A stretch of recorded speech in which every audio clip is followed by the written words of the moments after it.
تو باپ نے واچ رکھی تو پتا چلا کہ ہاں یہ تو بالکل 3rd ڈگری کا آوارہ ہے، اگر اب بھی نظر نہیں رکھوں گا تو یہ میرا نام نکالے گا۔ تو باپ نے بہت سوچا کہ میں اپنے بیٹے کے اوپر کنٹرول کیسے کروں۔ تو باپ کی سمجھ میں ایک تدبیر آئی، ایک یکتی آئی کہ کیا کروں۔ کہا کہ بیٹے کی پاکٹ منی کو میں کنٹرول کروں، جب ہر چیزیں دیتا ہوں پیسے خرچ کرنے کے اس کو کنٹرول کروں، بیٹا قابو میں آ جائے گا۔ روزانہ 500 روپے خرچ کرتا ہے، تو 500 کو میں آج 400 کرو، کل 300 کرو، پھر 200 کرو، پھر 100 پر لاؤ، پھر 50 پر لاؤ، تو بیٹا سدھر جائے گا، پیسے کم ملیں گے، آوارہ گردی کم کرے گا۔ باپ نے دوسرے دن 400 دیے، ایک ہفتے کے بعد 300 دیے، ایک ویک کے بعد 200 کیے، 100 کیے، 50 تک جب پاکٹ منی پہنچے۔ اب وہ لڑکا پریشان ہے۔ انسان کا معاملہ تو ایسا ہے کہ 500 ملے تو وہ 550 تلاش کرے، 550 ملتے ہیں تو 600 تلاش کرے، 600 ملتے ہیں تو 700 تلاش کرے، اور یہ تو کم ہوتے گئے، اس لیے پریشان کہ کیا کرے۔ جب پریشان ہو گیا، بہت پریشان ہوا لڑکا کہ میرے باپ نے میرے پیسے کم کر دیے، تو اس نے اپنے دوستوں کی کانفرنس بلائی، میٹنگ بلائی کہ دیکھو میرے باپ نے پیسے کم کر دیے، اس کا کوئی علاج کرو اور کوئی راستہ نکالو کہ میرا باپ پیسے زیادہ دے۔ تو الگ الگ رائے آئی دوستوں کی طرف سے۔ ایک دوست نے یہ مشورہ دیا کہ سوپاری دے کر کے باپ کا مرڈر کروا دو، نہ رہے بانس نہ بجے بانسری، تو ایک کا ایک جو ہے سارا مال تیرے ہاتھ میں آئے گا کہ جیسے چاہے ایسے اڑاتے رہنا۔ اس نے کہا بہت اچھی رائے ہے، چلو ابھی اس کے اوپر پھر سوچیں گے، پھر بات چیت کریں گے، کس کو سوپاری دینی، کس کے پاس مرڈر کروانا، سب بعد میں سوچیں گے۔ ایک دوسرے دن پھر دوستوں کی میٹنگ ہوئی تو دوسرے دوست نے مشورہ دیا کہ اگر تم اپنے باپ کا مرڈر کرواؤ گے اور دنیا کے سامنے بات آئے گی تو دنیا کیا کہے گی کہ اس نے مال کے خاطر اپنے باپ کا مرڈر کروا دیا۔ تو اس نے کہا کہ اور کوئی راستہ تم بتاؤ۔ کہ سوچو 2-4 دن کا اور موقع ہے۔ چنانچہ اتفاقاً وہ جو اس کے فرینڈس تھے، ان فرینڈس میں سے ایک تھوڑا بہت معمولی سا دیندار تھا، معمولی تھا، 1% دیندار تھا وہ۔ اس نے بھی کسی کی تقریر میں یہ سن رکھا تھا کہ جو شخص کعبہ کے اوپر جاتا ہے اور کعبہ پر پہلی نظر پڑتی ہے تو جو دعا مانگتا ہے وہ دعا قبول ہوتی ہے۔ تو اس نے اپنے فرینڈ سے کہا کہ ایک کام کرو کہ تم حج کرنے کے لیے مکہ جاؤ اور کعبہ پر نظر پڑے تو اللہ سے دعا کرنا ہے اللہ میرے باپ کو تو جلدی جلدی جنت میں جگہ دے دے۔ اب وہ باپ بیٹا رات کہا کہ بہت اچھی تدبیر ہے، بہت اچھی بات بتائی، اور رات کو گھر جاتا ہے اور اپنے ابا جان سے بتایا کہ ابا جان مجھے حج کرنے کا ارادہ ہو رہا ہے۔ اب باپ کی تو خوشی کے پھولے نہیں سماتے کہ دیکھا میں نے پیسے کنٹرول کیے تو میرا بیٹا نیک بن گیا ہے، آج تک نماز نہیں پڑھتا تھا، اب حج میں جانے کی بات کرنے لگا، کتنا نیک بن گیا میرا بیٹا، دیکھا میں نے جو اسکیم لگائی تھی میری اسکیم کیسی کامیاب ہوئی، میرا بیٹا کیسا نیک بن گیا، دیکھو حج میں جانے کی بات کرنے لگا۔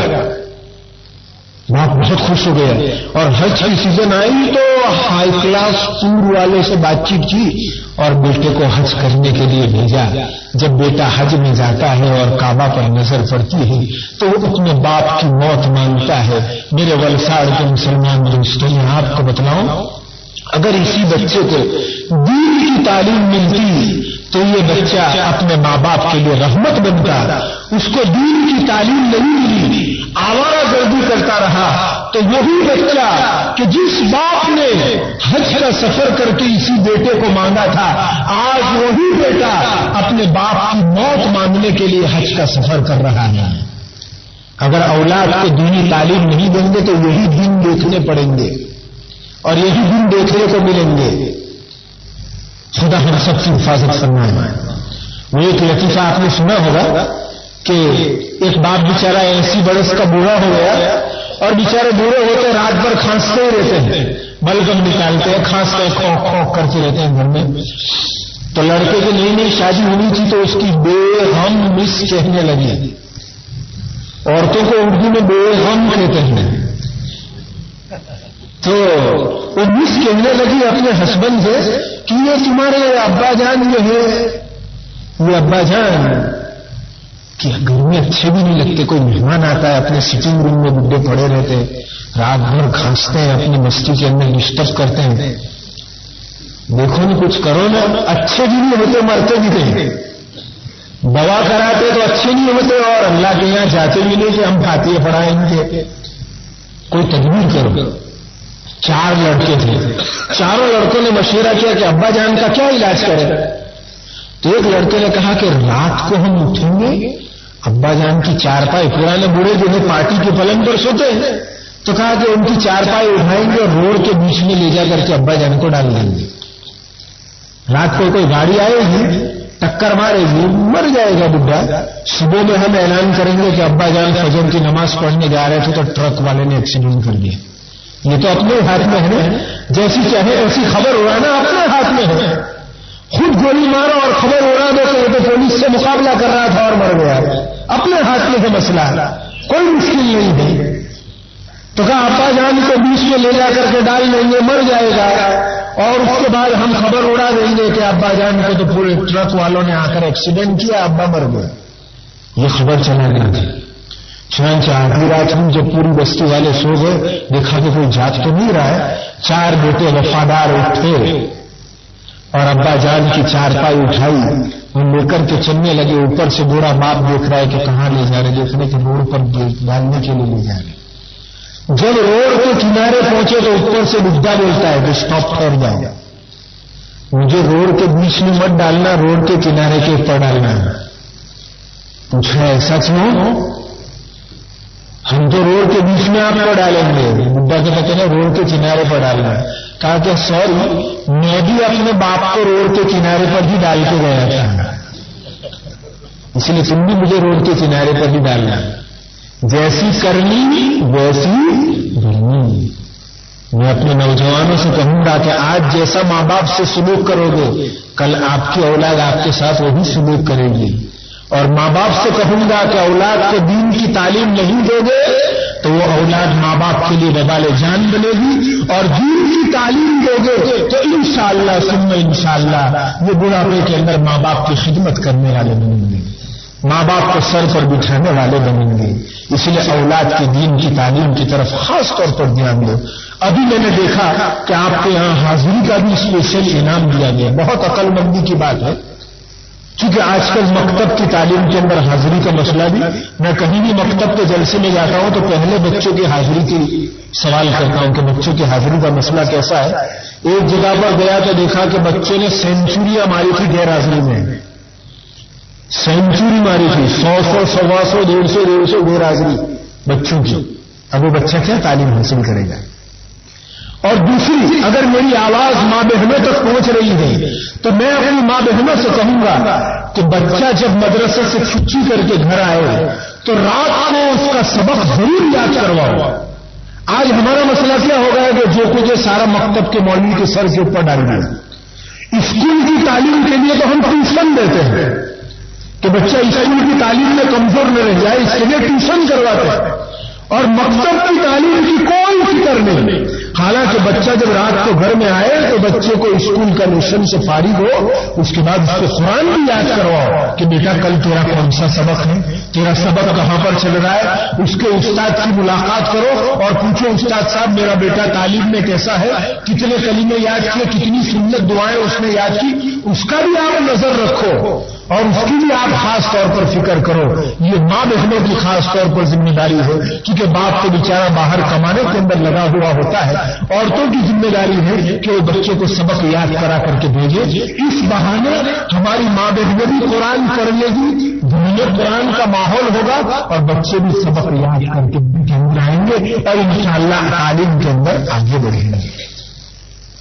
اسی لیے آپ کے یہاں کے ٹرسٹی بڑے عقل مند لوگ ہیں کہ انہوں نے انعام کے طور پر دیے برتن. آپ کو معلوم ہونا چاہیے کہ عورتوں کو برتن سے بڑی محبت ہوتی ہے. میں اپنی تقریر میں یہ کہا کرتا ہوں کہ ہماری ماں بہنیں 500 روپے کا کھانا کھلائے گی لیکن 5 روپے کی چمچی گم ہو جائے یہ عورتوں کو گوارا نہیں ہوتا. اس لیے ٹرسٹی حضرات بھی مبارکبادی کے قابل ہیں کہ انہوں نے برتن دیے، یعنی کہ سب سے پہلی مبارکبادی عورتوں کو دی کہ دیکھو یہ تو دنیا کا کیس انعام ہے بچوں پر محنت کرنے کا کہ تمہاری محبوب چیز تم کو ملی، اگر اور محنت کرو تو اللہ جنت میں تو کیسی کیسی نعمتوں سے نوازے گا۔ اللہ کرے کہ ہمارے بچوں کی دینی صحیح تربیت ہو۔ الحمدللہ رب العالمین والصلاة والسلام علی سیدنا و مولانا محمد وآلہ وأصحابہ اجمعین۔ اللهم ارنا الحق حقا وارزقنا اتباعه وارنا الباطل باطلا وارزقنا اجتنابه۔ اے اللہ تو ہم سب کے گناہوں کو معاف کرنا، مالک تو ہماری خطاؤں سے درگزر فرما۔ اے اللہ تو ہمارے بچوں کی دینی تعلیم اور تربیت کی ہم کو توفیق عطا فرما، ہماری اولاد کو نیک اور صالح بنا۔